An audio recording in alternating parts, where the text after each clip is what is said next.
Hello everyone, welcome back. It's a beautiful Wednesday morning and I'm just settling in. I've got about 40 minutes to spare, so I'm just settling in for a small live drawing or live painting session with my watercolors.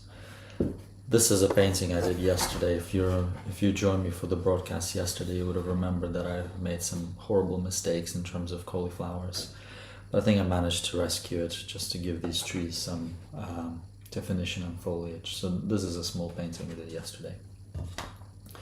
Today is going to be a little bit different. Sometimes I really enjoy drawing from references, sometimes I enjoy drawing from imagination. And today I thought we would look into a reference, which I think is a photo from an Instagram account called Landscape Art Club, and this is a wintry forest scene.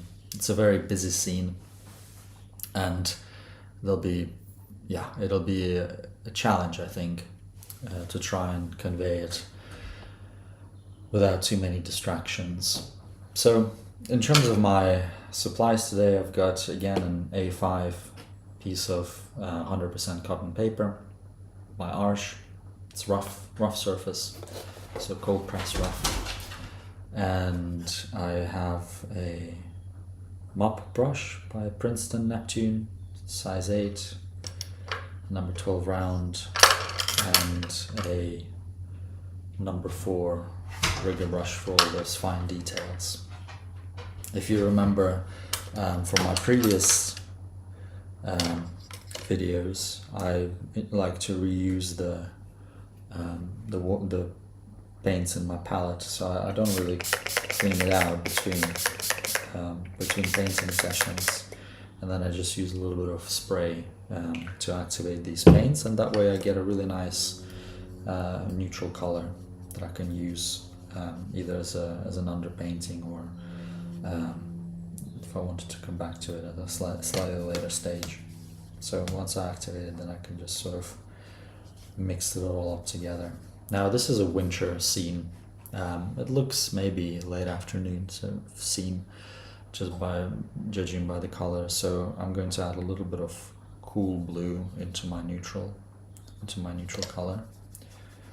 And again, I have to say I'm not very good at remembering the exact names for these paints. So from my perspective, I break things down into a warm color or a cool color. So either it's a warm red or a cool red, a warm blue or cool blue, warm yellow, cool yellow, etc. Again, I would like to try and use a relatively limited palette for this because I find that it works quite well for wintry landscapes. It introduces an atmosphere that I quite enjoy. So in this painting, or in this reference, I obviously can't draw every single tree, and I don't want to draw every single tree, so I'm thinking about how would I split this into my background, middle ground, and foreground. So the first thing I notice is that there is a kind of a line, almost a kind of diagonal line across, that shows these trees receding, and then we've got these 3 pine trees in the foreground, or maybe it's the middle ground, and then everything else sort of goes into the background. And we've got some foliage way in the distance and some snowy detail in the front. So I'm going to start with the background first. I'm going to wet my paper. It's my stand is at about 45-degree angle. So again, I like painting at an angle.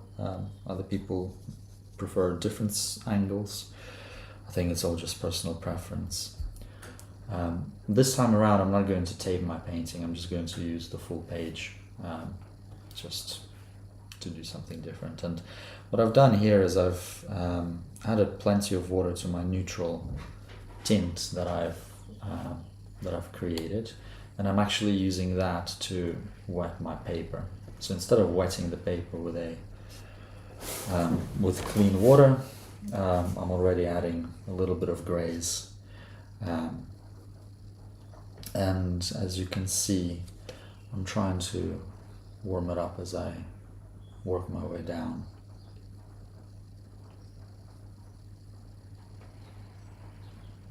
Now the reason we do that, oops, got some paint on the other piece of paper, so what I'll do is I'll take that off. Just work on this one.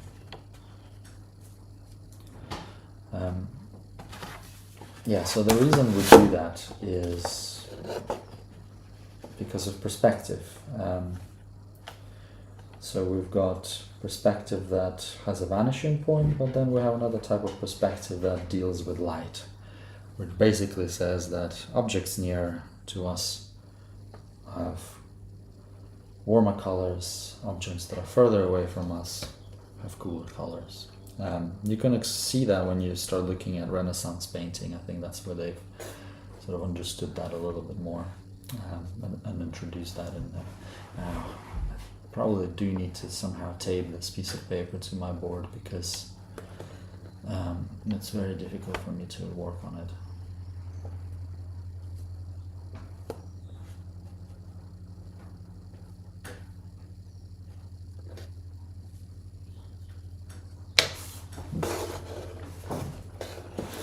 So let's do that once to dry it actually. Again, I'm not really precious about this. It's meant to be a study, so if it works, great. If it doesn't work, hey ho. We've learned something and we move on.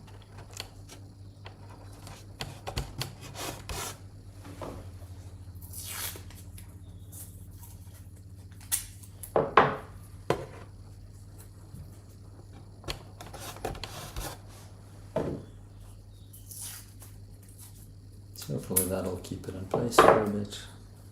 It also lets the colors dry. We'll let the water dry a little bit on the paint, on the paper.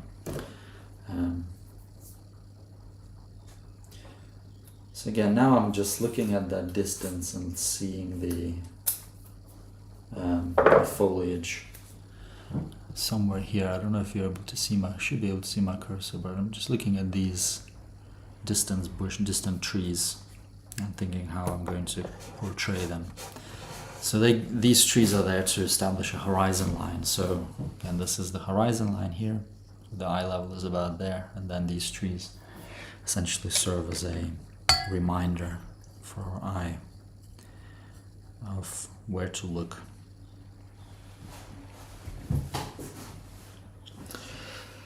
So these are slightly, what are we seeing? We're seeing some cooler yellows in there. We're seeing some cooler greens, cooler oranges. And that's basically what I'm going to do. Actually, before I continue, I forgot that we've got snow on the ground here in this painting. So I actually want to dab out some color before it's too late, so that I can have a slightly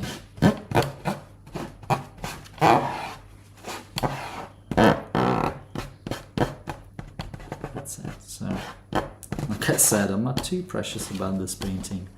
If it works, great. If it doesn't work, well, we've learned something. So here I should have planned better and considered the fact that we've got snow and yeah, and accounted for it. So I think the paint is actually drying off quite well. So let's add those distant trees in the background. Okay.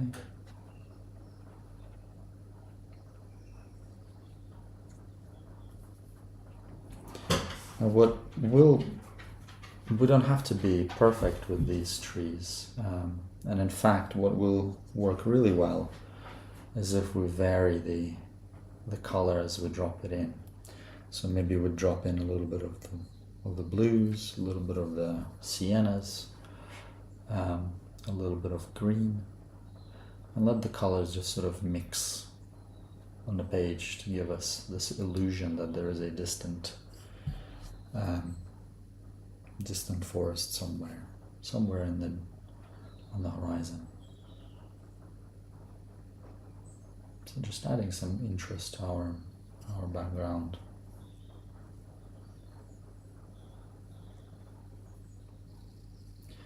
got some extra pieces of, or extra drops of water. So what I do with that is I dry my brush on a piece of towel, and then you can use the brush to soak up the extra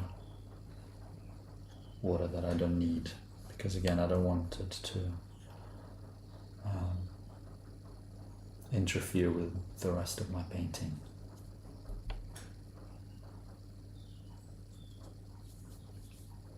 So when I do this, I try,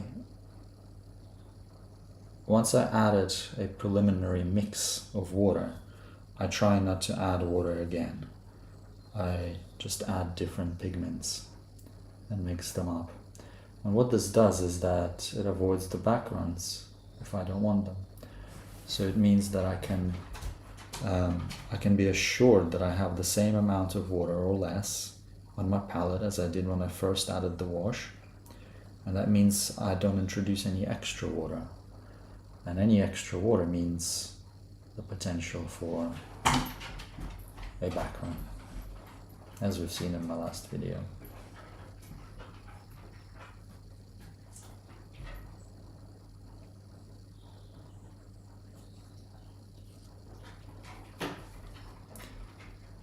So yeah, I'm just looking at value. I'm not really interested in the color.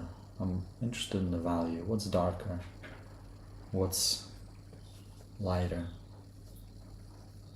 And I'm dropping things into this shrubbery to create this illusion of trees and some interest in the distance as well. So I'm noticing here that I've got kind of more distant trees in the shade, and then I've got something closer to me here, which is all very interesting, fun to paint.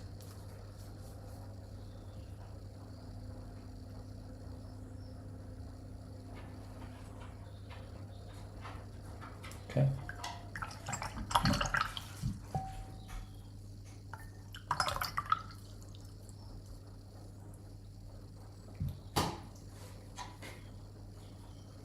I don't know if you can see my palette. Let me just check that you're able to see it. Yeah, you can see a little bit of it. So I've got my blues and then my warmer colors.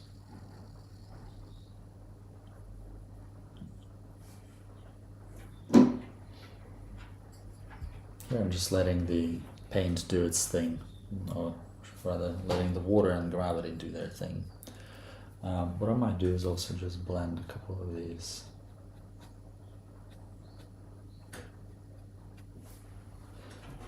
Now the way I blend is a really, it's a technique that took me way too long to learn. So essentially, I take my brush, I squeeze it out completely into my water cup so that it's dryish, and that way then I'm form it into this sort of shovel shape, and that means I can dab without worrying about adding extra water.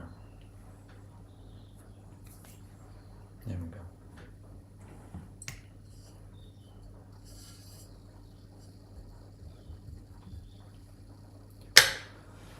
Okay, let's have a look at our reference again.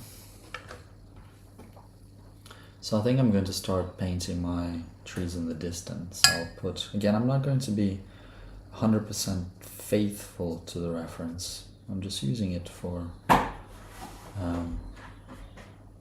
for some ideas of color. So I'm adding a general shape of that tree there. There. Remember, these are all in the distance, and therefore we don't need to be too precise with how they're shaped, or the details they're in. We'll add the details later when we get to that stage.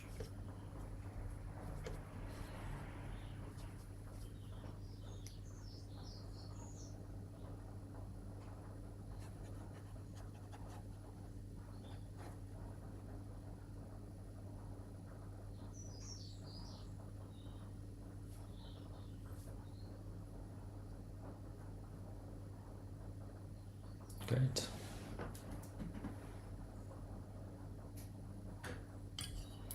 Now at this stage I'm already starting to think. Now as soon as I've connected my sky and my ground with these vertical shapes, I am thinking already about the direction of light. And here the light is coming from left to right. I can see that based on the trunks. So the left side of the trunks are lighter, the right side is darker. So the light is coming left to right like this. So I want to start thinking of incorporating light into my painting now. So I'm just going to drop a little bit more pigment, darkish pigment on the right hand side of my trees. This is a good time to do it, I think, because the background is just wet enough for this to work.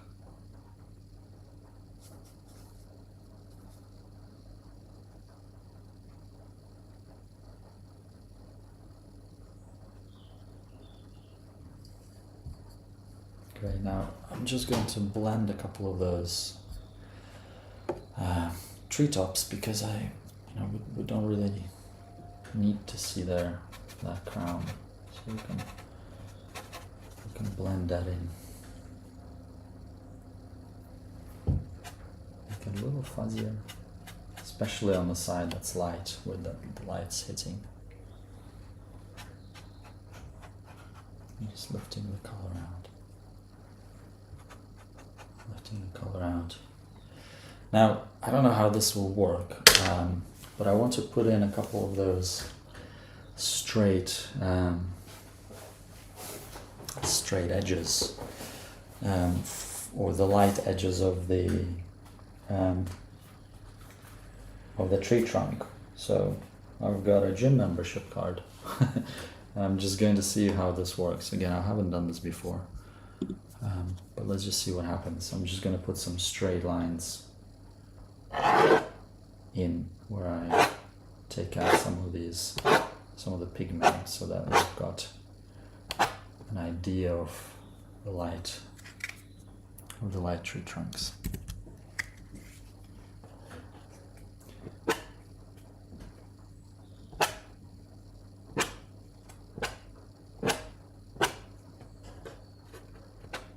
Okay, so already we're seeing a little bit of this tree-like effects emerging in our painting, but remember, this is the really ugly stage of the painting, so it's not going to look very good, and we just need to persevere. But also we may never come out of the ugly stage. It may remain ugly, in which case that's okay. We've learned something today. I keep saying to myself that every time I use a brush, I get better at controlling that brush. The more I use that brush, the better I get. It doesn't matter if my painting is rubbish. If I get to use a brush, control it, mix some colors, I've learned something that I otherwise wouldn't have.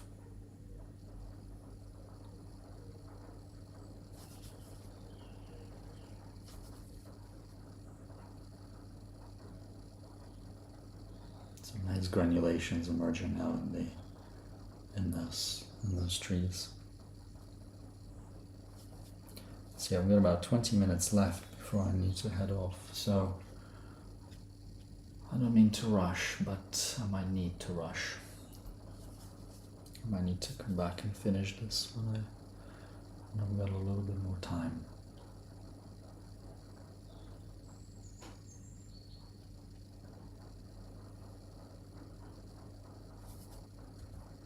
So what I'm doing now is I'm working a little bit on the foreground of this.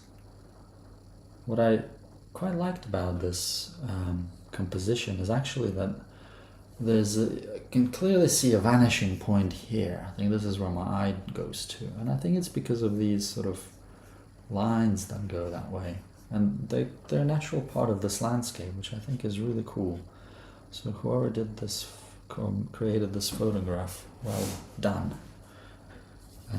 you've clearly thought about composition and perspective.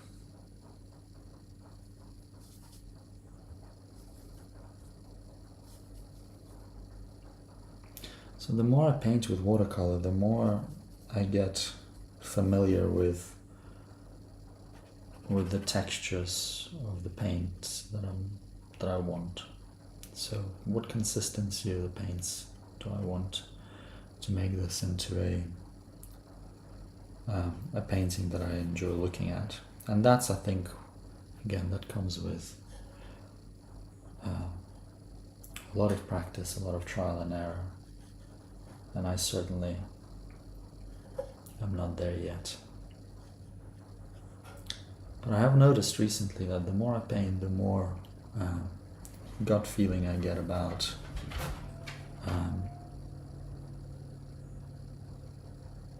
the texture of the paint. And the texture of the paint is very important because it gives us that freedom to put the shape that we want on paper.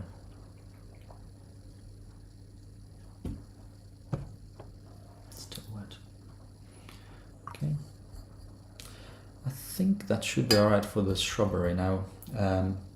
As this dries, and hopefully it will dry in the next 5 minutes, I'm just going to mix a really cool grey to use as the shadows of my snow in the foreground.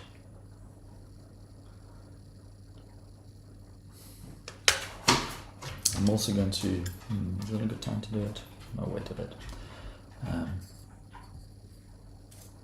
But I will use my rigger to mix up a nice dark color for those pine trees.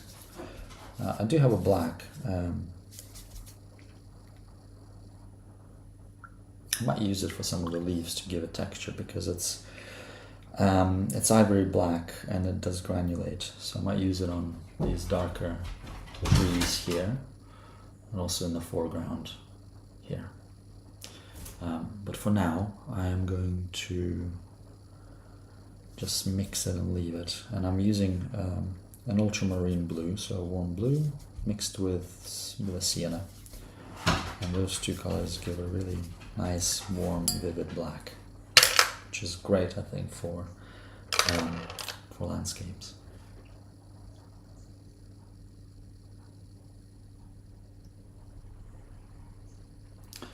So let's see, in terms of the shadows, we've got a shadow going this way and then a shadow on this, all because the light's coming this way. So this side of this bump is illuminated, this side is in shadow, this side is illuminated, this side is in shadow. So we just need to keep that distinction between the light and the dark sides and why they're there in mind as we paint shadows for us to be realistic. Now, do I want to wait for it to completely dry? Nah, don't have time. Let's go. So a little bit of shadow there. Intermingling with that bit. Shadow, spits and shadow as well.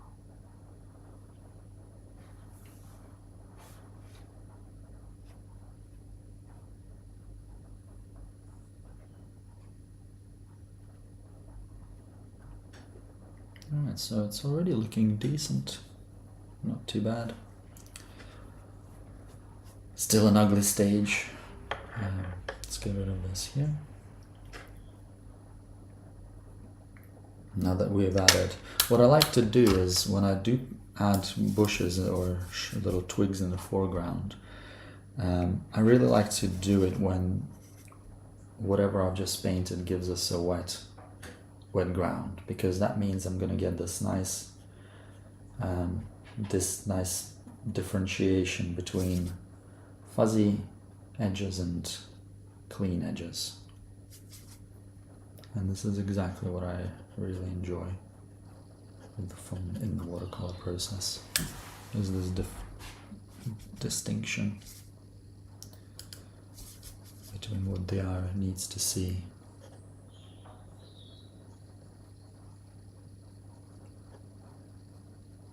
trying to vary both the direction and the color of this shrubbery in the foreground. Now, you can probably thinking, why am I doing foreground now? Should I be doing it last? Yeah, maybe. The problem is that I don't have time to let this whole thing dry. So I'm really I only have, again, I've got about 10 minutes, 15 minutes left. So I'm trying to get as much stuff done in this time as I can, so that it still looks like a nice little painting, and that's it. And then I move on to another one, but I also have some work I need to do.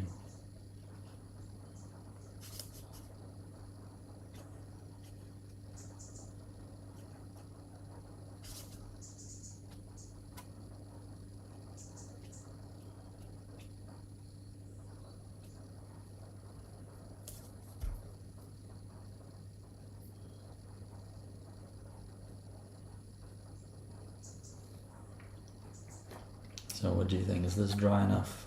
No, it's not dry. Nowhere near. Nowhere near.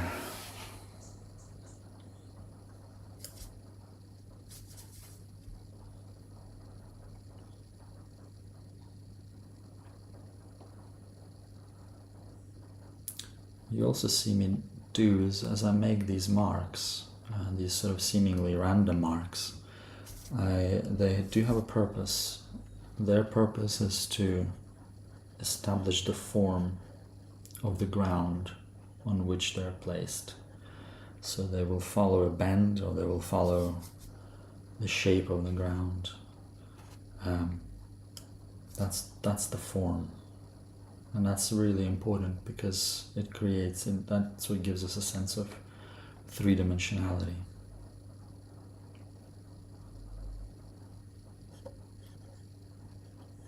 So the direction of these seemingly random squiggles serves a purpose of giving us a sense of form, and the fact that we've got a hill in front of us and it's leading somewhere into the distance.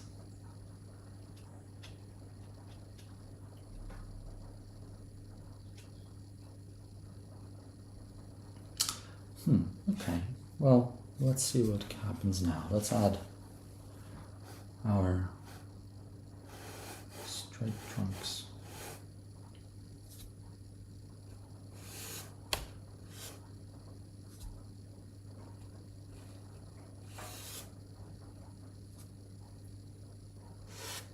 Again, this is really difficult to control, I find. It's such a thin brush. And it's not easy, but I love my rigger because it's a really versatile tool.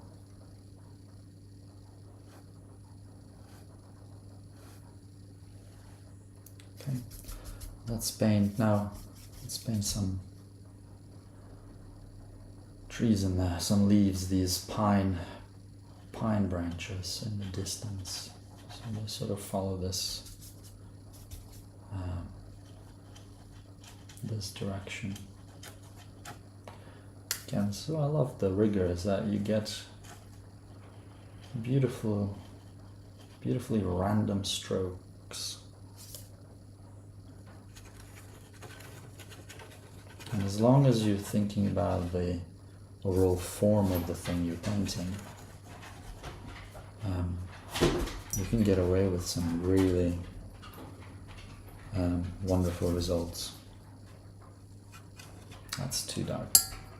Cool it down.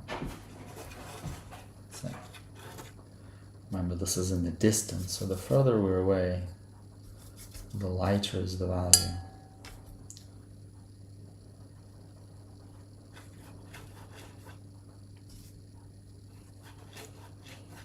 This is what I mean by form, is that I'm following these sort of U-shaped bends. That's the form of the tree that I'm trying to convey on paper. Now we're getting a little bit closer.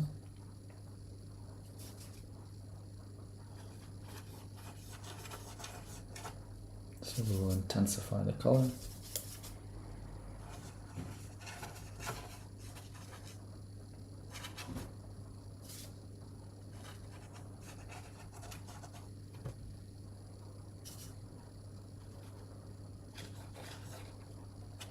Great. And then remembering our shadows. So generally speaking, if you're getting lower in the tree, you're getting a little darker. But also we've got light coming from the left-hand side, which we need to account for. So we might add some darker definitions. That's way too dark. Uh-oh.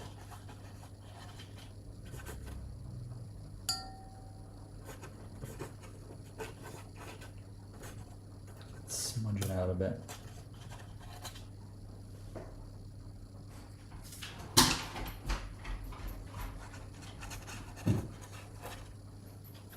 Excellent. I quite like the fact that we're getting this light. We're preserving the light in the distance. Maybe that's really good. I might accentuate that, and the way to accentuate is just add darker colors here. So again, these are in the distance, so I'm not going to be too precise with these leaves, but that does something. That's all right.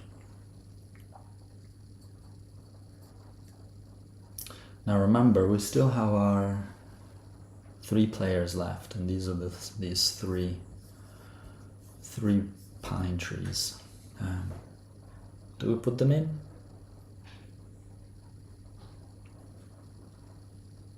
It's a good question. I don't know. What do you think? Would you put it in?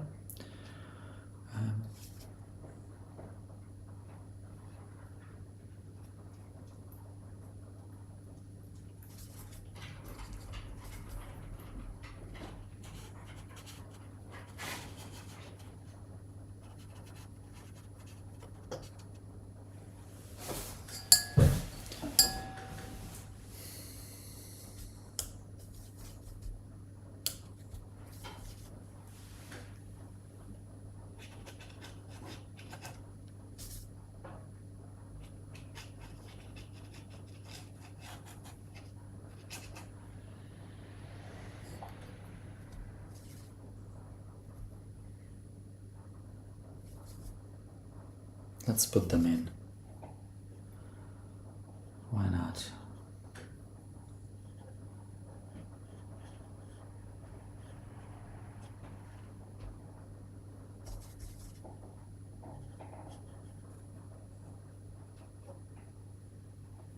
I'm just adding some darker values in the foreground so that we still maintain the sense of depth.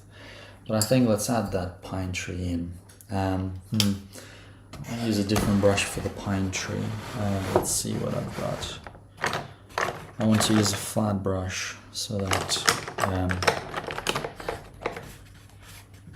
let's see if I can even find the flat brush.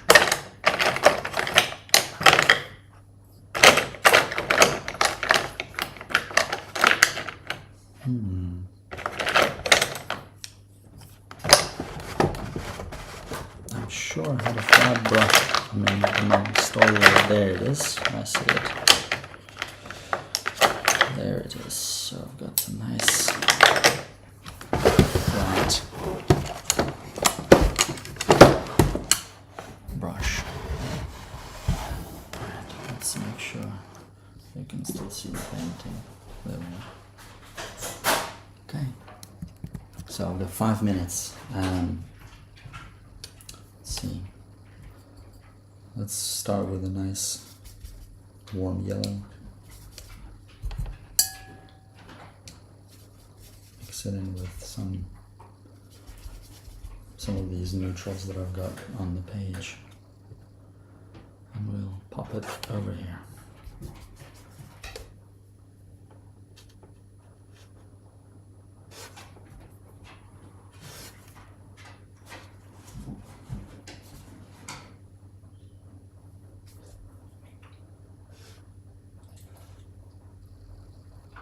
Okay,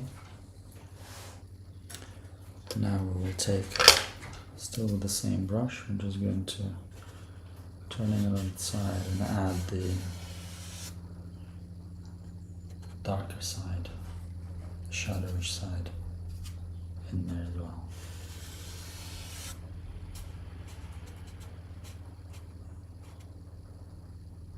improvise a little bit.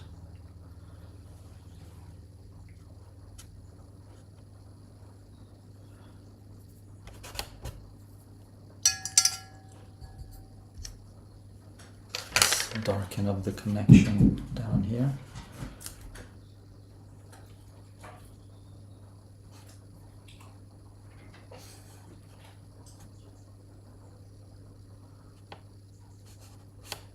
Adding some more color on the bottom, and then it gets lighter and lighter as we go to the top.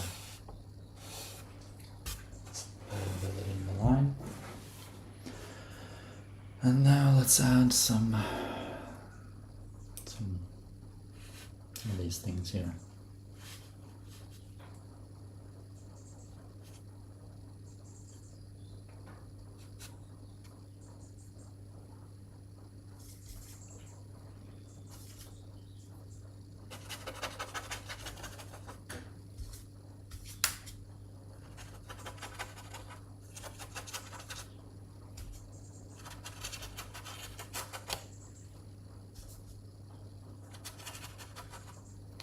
See that pines have their branches way up compared to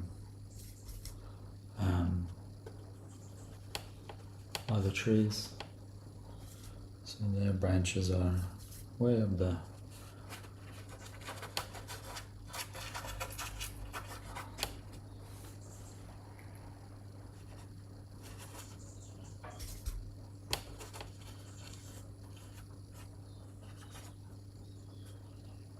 Got literally 2 minutes. Right, I think I'll let it dry and hope for the best. Not ideal, learned a lot. Trees are very difficult to draw, mostly because we don't want to add too much unnecessary detail into the picture. But hopefully this was fun to watch, and we've got a nice little semi-abstract painting out of it. Thanks very much for joining, and we'll see you next time.